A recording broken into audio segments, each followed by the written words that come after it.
Hey guys, and welcome to this Quinn guide for Season 15. I'm an EUS Quinn one-trick who has comfortably reached Master in each split, peaking at 400 LP. In this guide, I'll be showing you how I approach playing Quinn in the current meta. I'll be going over runes, builds, macro, and covering how to use your abilities. If you find this guide helpful, make sure to subscribe and like to help the algorithm. I plan on making a lot more content centered around Quinn in the future.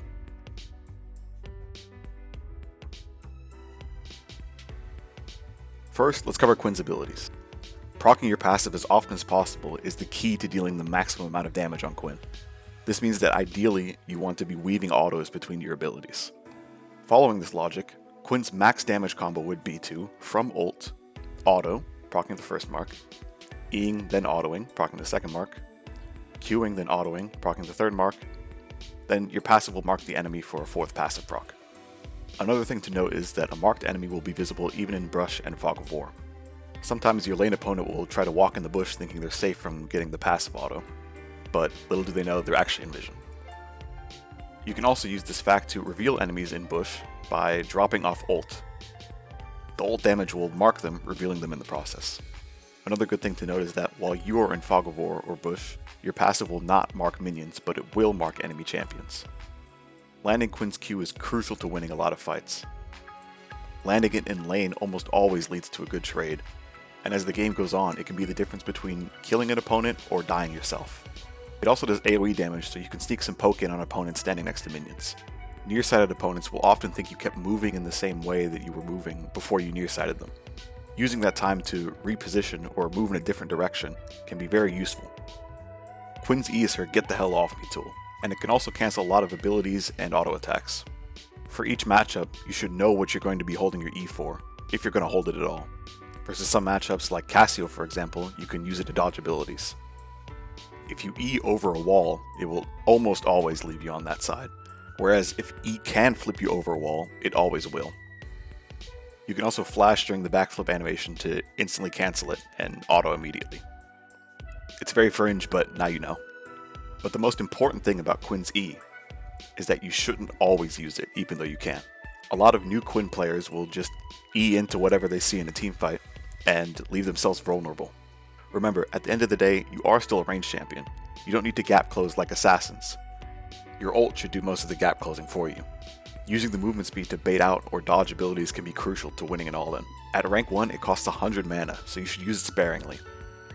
From level 11 onwards though, you can kind of just use it off cooldown. 50 mana really isn't that much. And you'll be basing so much that it doesn't really matter anyways. As for the W, there isn't really much to say. Just use it when you need to see somebody.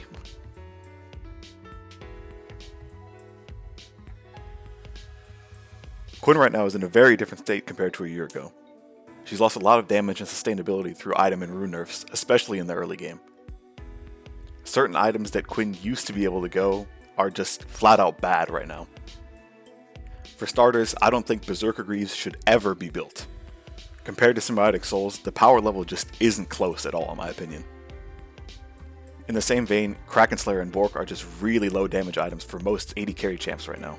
The best way to build Quinn currently is with a lethality crit build. Start by building Profane Hydra and Symbiotic Souls.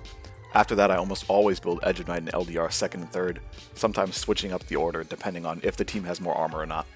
Some people like to replace Profane Hydra with Stridebreaker. I don't like it personally, but it is a thing you can do.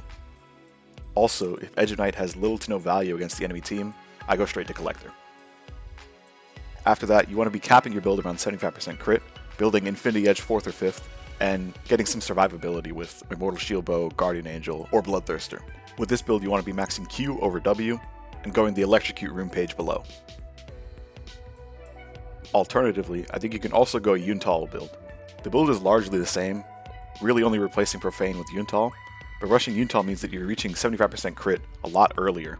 It has more DPS but less burst, meaning that it's better into comps and champions that you probably need to auto-attack a lot more, / are allowed to auto-attack a lot more. I go lethality in 90+% of games, because I think that unless the enemy team has, let's say, 3+ tankier champions, it's really not worth. When going the Yunta build, you max W over Q, and take the PTA rune page below.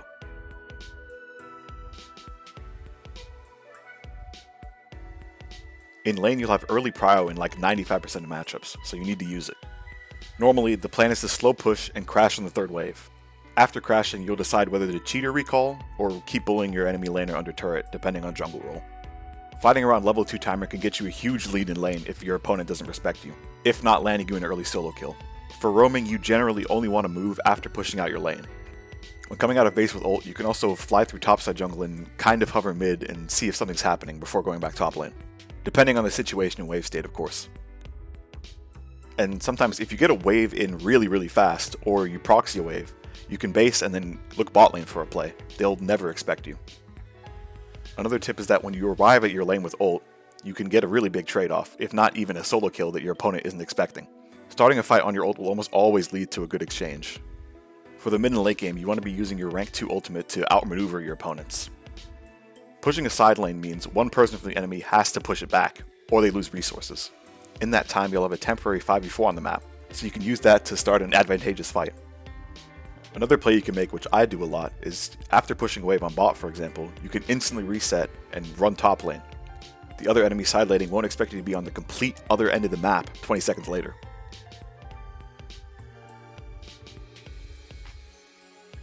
Lastly, for Season 15, there really isn't much changing for Quinn. The TP nerf is overall good since we don't use it, and it's a nerf. But losing eyeball collection is bad. I don't think we want the trinket runes over bonus damage. And that pretty much sums up how I play Quinn in the current meta. Leave a comment letting me know what you think, and check out my Twitch. I'll be looking to start streaming consistently in Season 15. Thanks for watching, and until next time.